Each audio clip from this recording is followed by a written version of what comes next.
चलिए नेक्स्ट फिर आगे बात करते हैं बेटा, अपनी कहाँ तक बात हो गई थी उससे आगे चलते हैं अपन। अब हम लोग बात करेंगे प्रॉपर्टीज ऑफ इलेक्ट्रोमैग्नेटिक वेव पे। बनाया मैंने,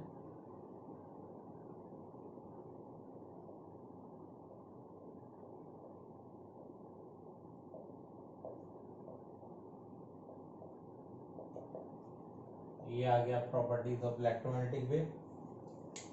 एक एक करके जरा प्रॉपर्टी पे बात कर लेते हैं। First,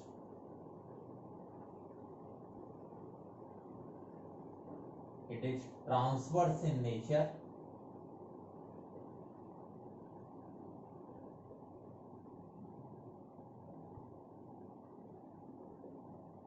Second, it travels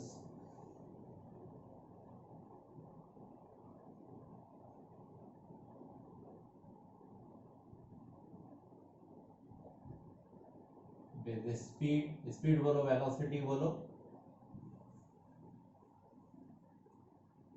3 into 10 to power 8 meter per second. Next, electromagnetic wave, electromagnetic wave not deflected by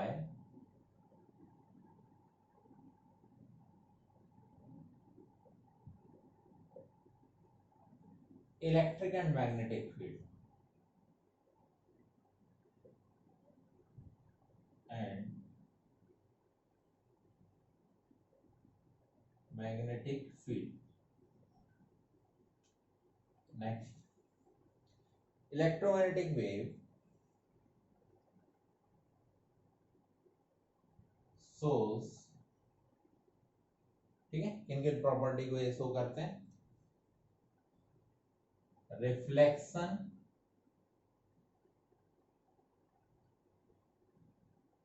refraction,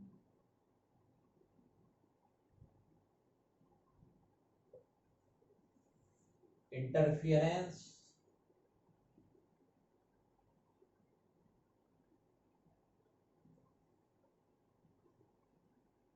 diffraction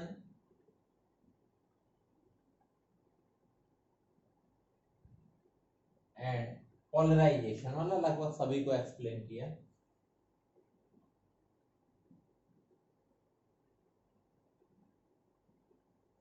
ठीक है,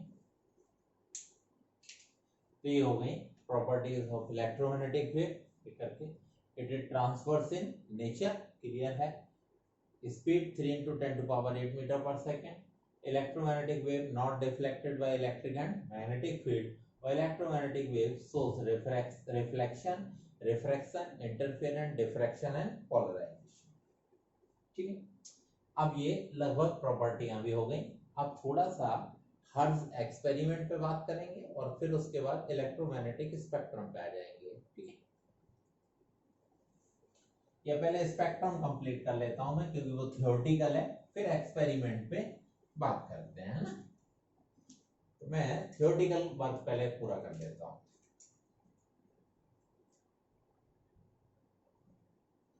इलेक्ट्रोमैग्नेटिक स्पेक्ट्रम,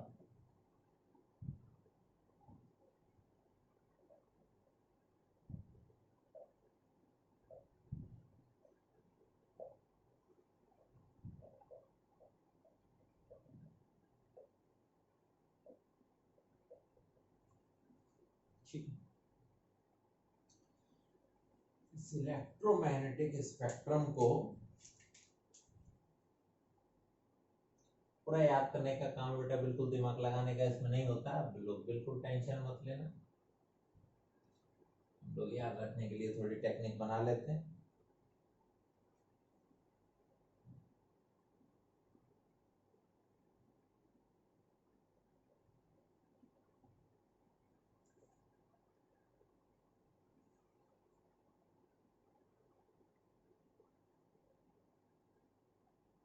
ठीक है, ऐसे बना लिए मैंने थोड़ा याद रखने के लिए।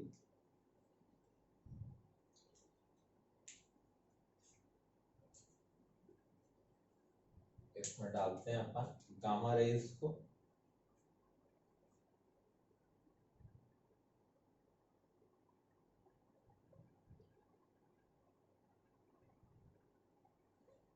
गामा है ना, रे ही कर देता हूँ, रेज की जरूरत नहीं है। फिर एक्सरे,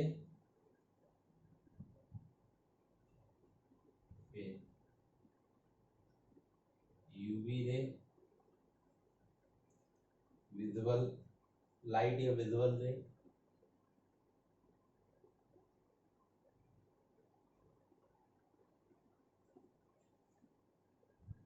इंफ्रारेड रे,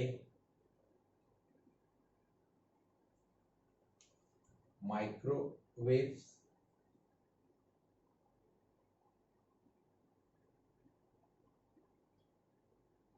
फिर आता है रेडियो वेव्स।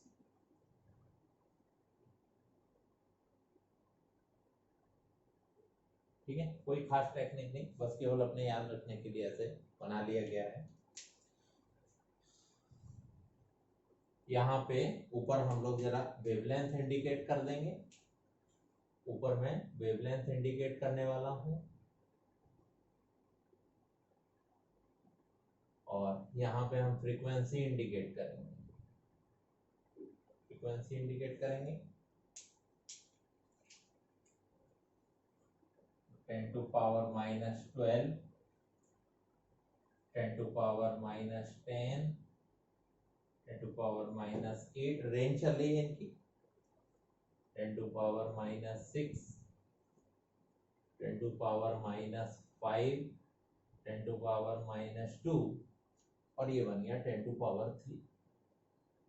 ठीक है, ऐसे याद कर लेंगे। फ्रीक्वेंसी याद करेंगे 10 to power 20, 10 to power 18, 10 to power 16, 10 to power 15, 10 to power 12, 10 to power 8 और 10 to power 4। ठीक है, तो मैंने ये याद रखने के लिए एक तरीके से बना लिया है। तो गामा रेज, एक्सरे, ये शॉर्ट ऑर्डर में चलते जाएंगे, है ना।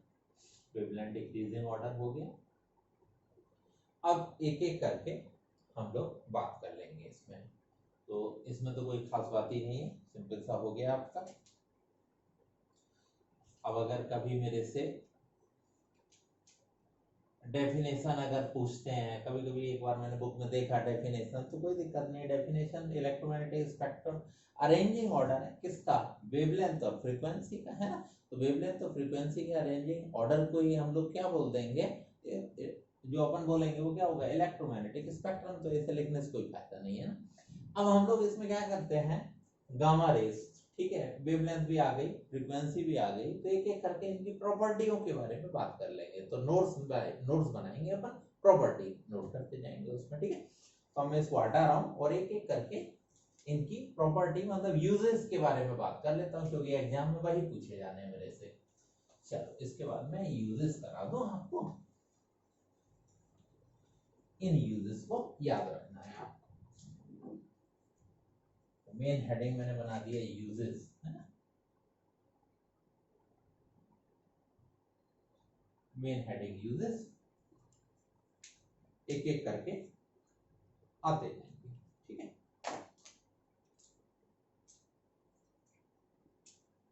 सबसे पहले गामा रेज नंबर 1। ठीक है,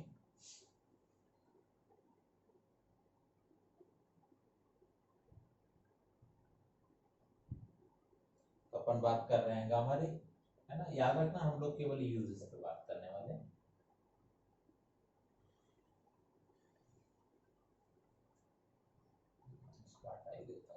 फिर बार बार नंबर डालने पड़ेंगे। Number 1,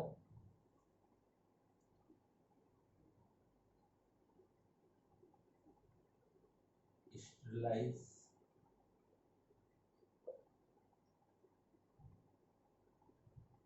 sterilise medical equipment.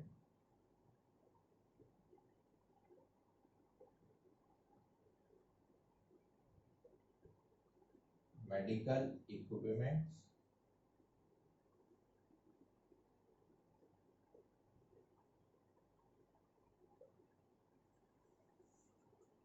second number, used for treatment of cancer cells,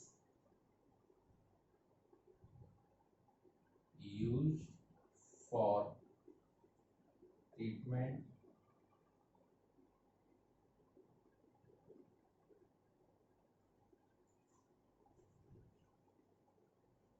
of cancerous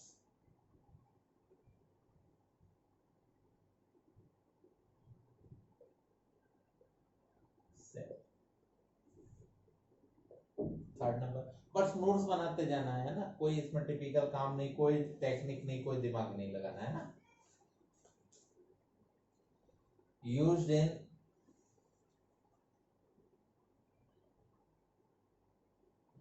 in industries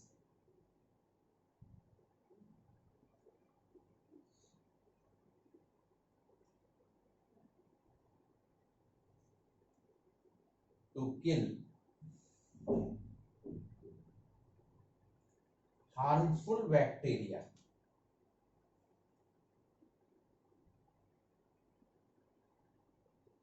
harmful bacteria,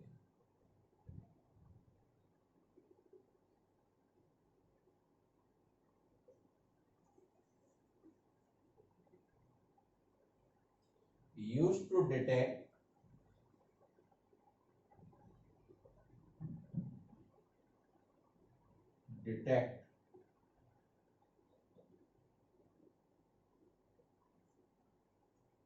brain and heart abnormalities,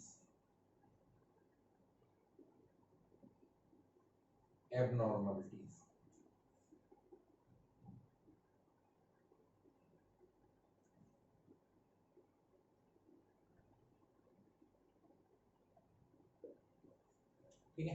अभी छोटे छोटे बस याद करने, और इसमें कोई बड़ी बात नहीं है।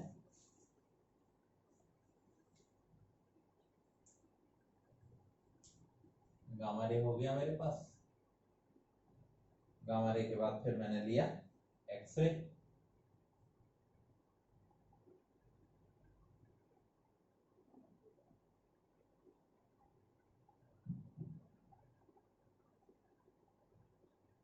एक्सरे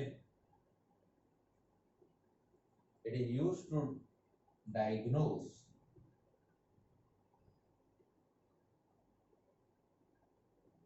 number one,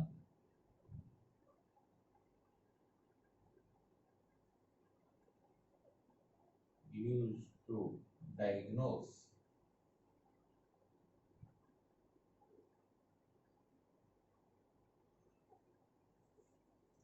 किस किस के डायग्नोस में काम आने वाले हैं, एक एक करके ले रहा हूं। बोन फ्रैक्चर,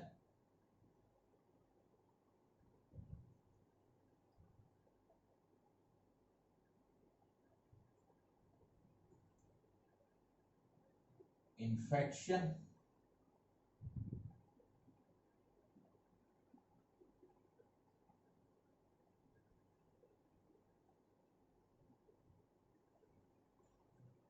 some tumors,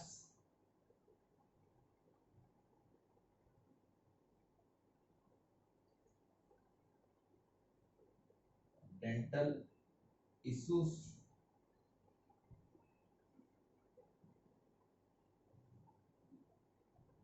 ठीक है। इन सबके डायग्नोस में काम आने वाले हैं। थोड़ा स्पेस ऊपर ले लेता हूँ, चीजें नहीं, हम लोग ऐसे ही चलते रहेंगे लगातार। थियोरेटिकल ये पूरा ठीक है। डायग्नोस के बाद सेकंड नंबर पॉइंट आ जाएगा रेडिएशन थेरेपी,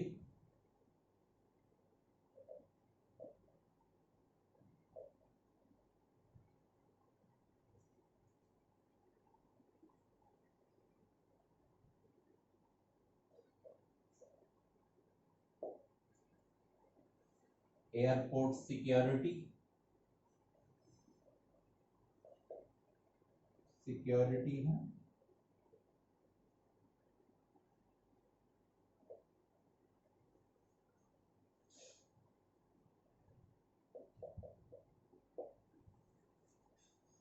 फिर इसके बाद नेक्स्ट को लेते हैं,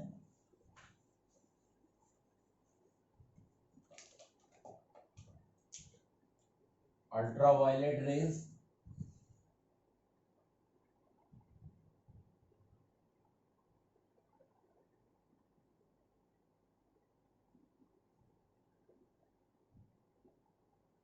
ठीक है, ऐसे ही चलते रहना है। Ultraviolet rays to kill microbes, number 1,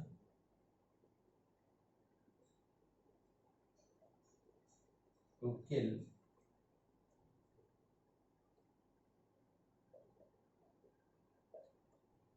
microbes,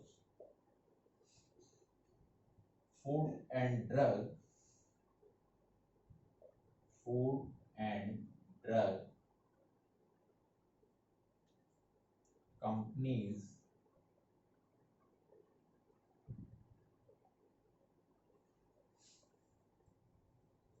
use UV lamp, ultraviolet है ना, use UV lamp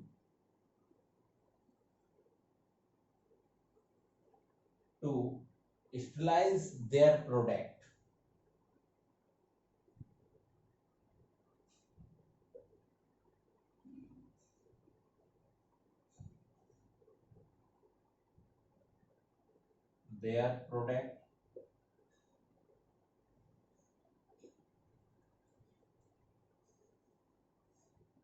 phototherapy,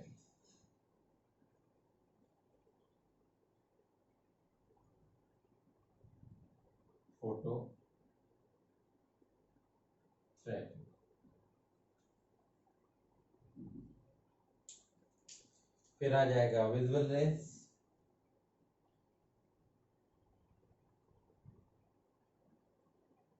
ये एक्सप्लेन करने की जरूरत नहीं है ना, विजुअल तो मालूम ही है, ऑब्जेक्ट देखने काम आते हैं, सबको मालूम है विजुअल, ठीक है। चलो विजुअल, अब इसके बाद आगे चलेंगे, विजुअल तो ऑब्जेक्ट विजुअल के काम आती है। नेक्स्ट आ गई IR rays, infrared race,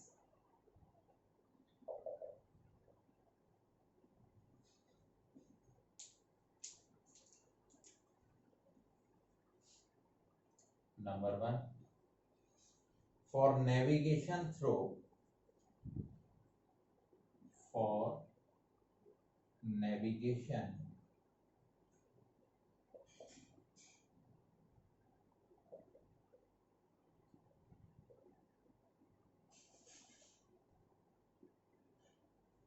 fog, है ना, सर्दियों के समय जो हो जाता है, as it is easily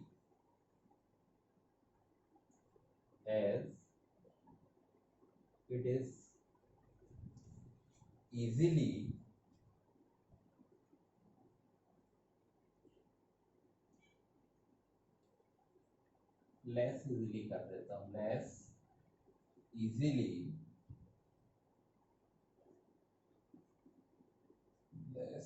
set नहीं होला, लेस अर्ली, है ना, less early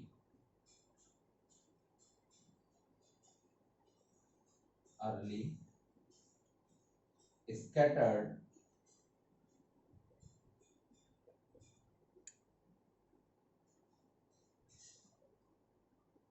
compared to visible light,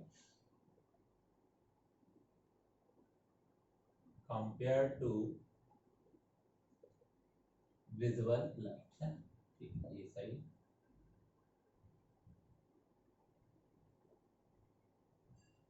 next, medical treatments,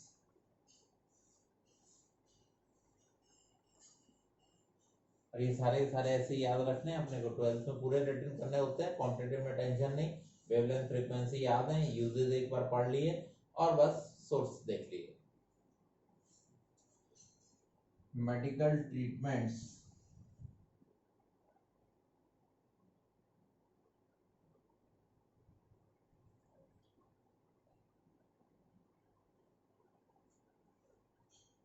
to warm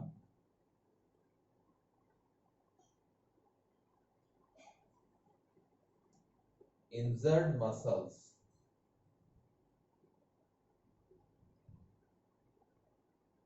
injured muscles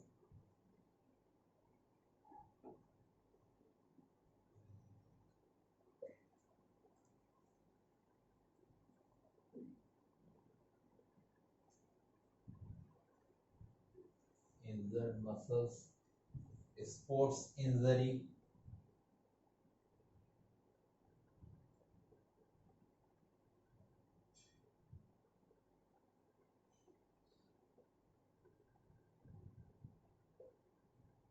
sports injuries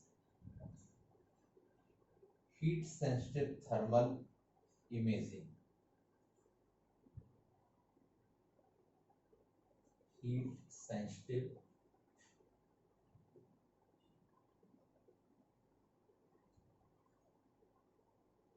thermal imaging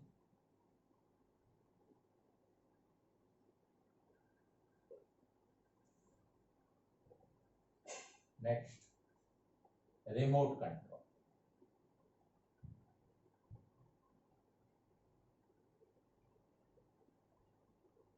remote ठीक है अब लास्ट में कौन बच गया रिमोट कंट्रोल हो गया अब जरा माइक्रोवेव अब देख लेते हैं चलो क्योंकि नीचे ले लेता हूं मैं माइक्रोवेव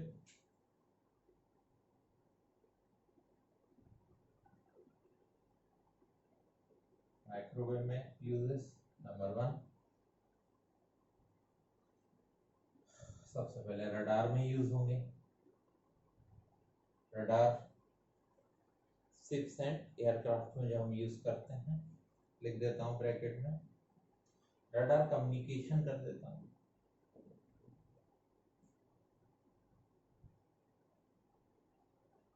है ना रडार जो हम यूज करते हैं शिप और एयरक्राफ्ट कम्युनिकेशन में second number they are used for mobile phones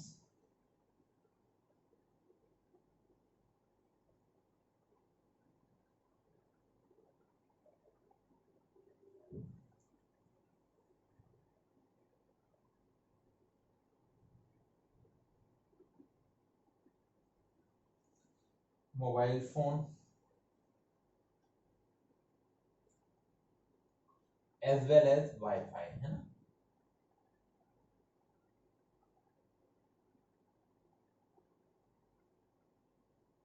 as well as Wi-Fi third number एक और ले लेते हैं डिटेक्ट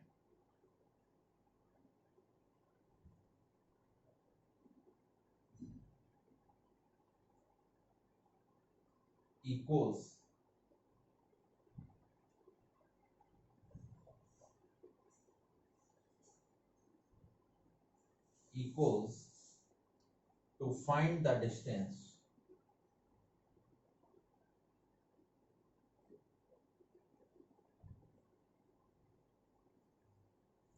ठीक है बस थोड़ा थोड़ा याद करना होता है इनमें कोई ज्यादा दिमाग नहीं लगाना दिमाग का काम ही नहीं है इस चैप्टर में फिर नेक्स्ट आ गया आपका radio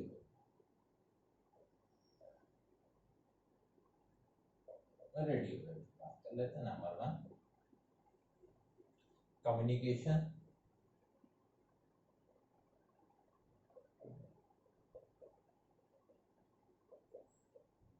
communication broadcasting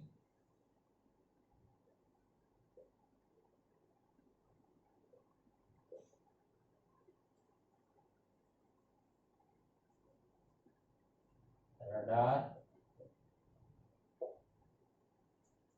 navigation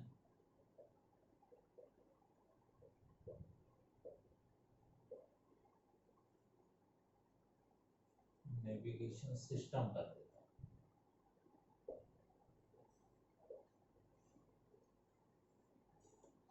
communication satellite,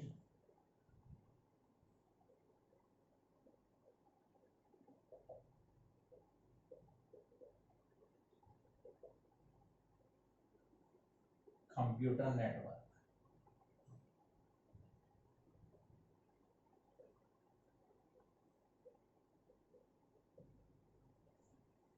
ठीक। तो फाइनली ये पूरा का पूरा बेटा थियोरेटिकल पार्ट था, इसलिए मैंने भी ज़्यादा आपको परेशान नहीं किया। कुछ ज़्यादा सोचने का काम ही नहीं है इस चैप्टर में, है ना, सारी चीज़ें याद करने की है। अब बस एक हर्ज एक्सपेरिमेंट और अपन देख लेते हैं तो इधर का मेरा काम कंप्लीट हो जाएगा। हर्ज एक्सपेरिमेंट ये भी बड़ा सिंपल है, कभी कभी 12th में हमसे एक्सप्लेन करने के लिए आ जाता है। तो हर्ज ने एक्सपेरिमेंटली इलेक्ट्रोमैग्नेटिक वेव को डेवलप किया था। तो सबसे पहले अपन एक डायग्राम बनाते हैं कि इनका सेटअप कैसा था।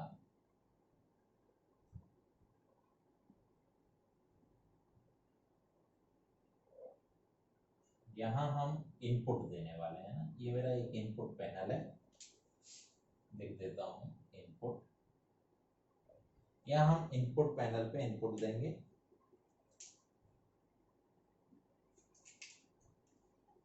और ये यहाँ पे इंडक्शन कॉइल लगाएंगे।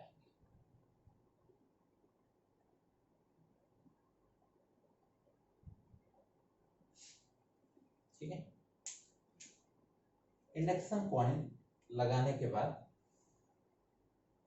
यहाँ से मैं सप्लाई फिर निकाल लूंगा। अब कैसे हम काम करने वाले हैं देखो, यहाँ पर हम लोग ऐसे ही मेटल प्लेट्स रहेंगी, ये बेटा स्क्वायर प्लेट होती हैं, 40 सेंटीमीटर स्क्वायर एरिया इनका रखा जाता है। मेटल प्लेट्स मैंने इंडिकेट कर दी और ये अभी आपको समझाने के लिए मैं इसको मेटल प्लेट्स को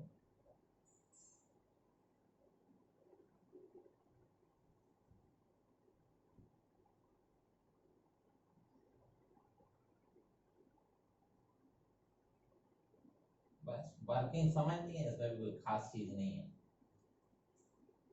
ऐसा नहीं है जिसके पीछे आपको परेशान 40 सेंटीमीटर स्क्वायर कर दिया हमने, स्क्वायर प्लेट होती है इसलिए। ठीक है, ये मेटल प्लेट कनेक्ट कर देता हूँ, कनेक्ट कर दिए मैंने।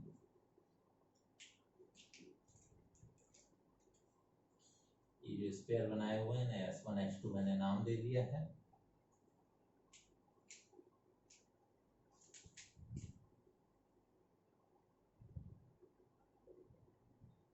मेटल प्लेट, ठीक, इस पूरे पोर्शन को हम लोग, इस पूरे पोर्शन को ट्रांसमीटर भी बोल देते हैं।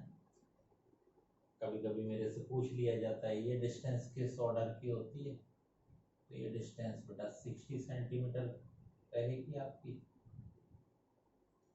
पूछ लिया जाता है ये डिस्टेंस, ये जो गैप है ये किस ऑर्डर का होता है, तो ये गैप भी 2 से 3 सेंटीमीटर के ऑर्डर का गैप है। ठीक है, अभी सेटअप पूरा बना लूँ मैं, फिर मैं समझाता हूँ आपको कैसे ये काम करेगा। यहाँ पर एक डिटेक्टर लगाएंगे हम लोग,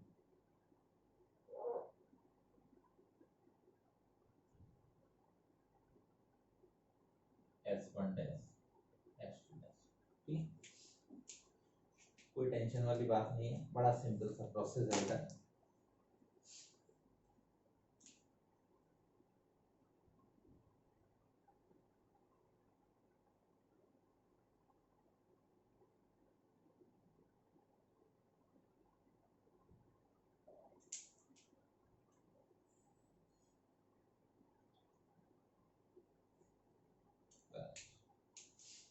कोई ज्यादा टेंशन नहीं, कोई कुछ नहीं, बस प्रोसेस समझ जाइए आप।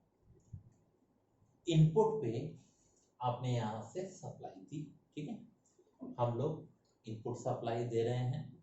इनपुट के बाद ये इंडक्टिव कॉइल में आएगा, higher potential supply nearly 10,000 volt हम लोग अप्लाई करेंगे, इंडक्टिंग कॉइल में आ जाएगा।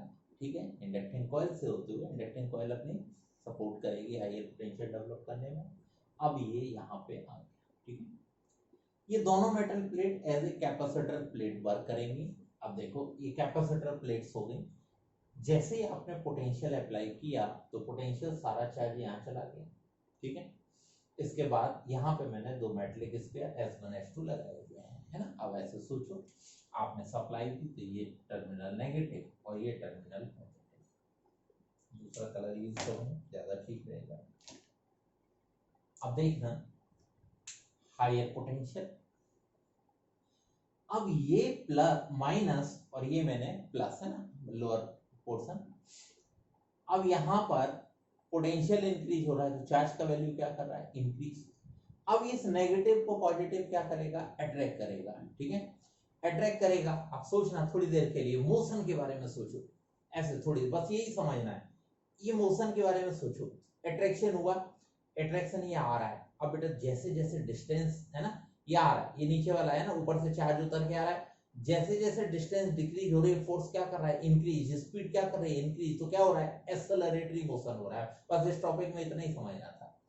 तो हुआ क्या कि यहां से ये यहाँ पर Q का पोटेंशियल इंक्रीज, चार्ज इंक्रीज। अब चार्ज इंक्रीज हो रहा है तो लाइन ऑफ फोर्स, अब ये ऐसे ऐसे यहाँ पे, ठीक है, ये स्पार्क के फॉर्म में आ जाएगा। स्पार्क के फॉर्म में क्यों आया, क्योंकि फोर्स ऑफ अट्रैक्शन की वजह से जैसे जैसे भाई ये नीचे आ रहा है, जैसे जैसे स्पीड क्या कर रही है भाई, डिस्टेंस डिक्रीज कर रही है, स्पीड इंक्रीज कर रही है, स्पीड इंक्रीज कर रही है, एक्सेलरेटरी मोशन हो रहा है, तो एक्स्ट्रा एनर्जी कहाँ जाएगी, रेडिएशन के फॉर्म में, यानी इलेक्ट्रोमैग्नेटिक वेव के फॉर्म में बाहर आ गई। तो यहाँ क्या डेवलप हुआ, इलेक्ट्रोमैग्नेटिक वेव डेवलप हो गई। स्पार्क बना, स्पार्क इलेक्ट्रोमैग्नेटिक वेव डेवलप करेगी। अब ये सामने वाला पार्ट ये रहा डिटेक्टर, इसको हम डिटेक्टर बोलेंगे, ठीक है, ये रहा डिटेक्टर।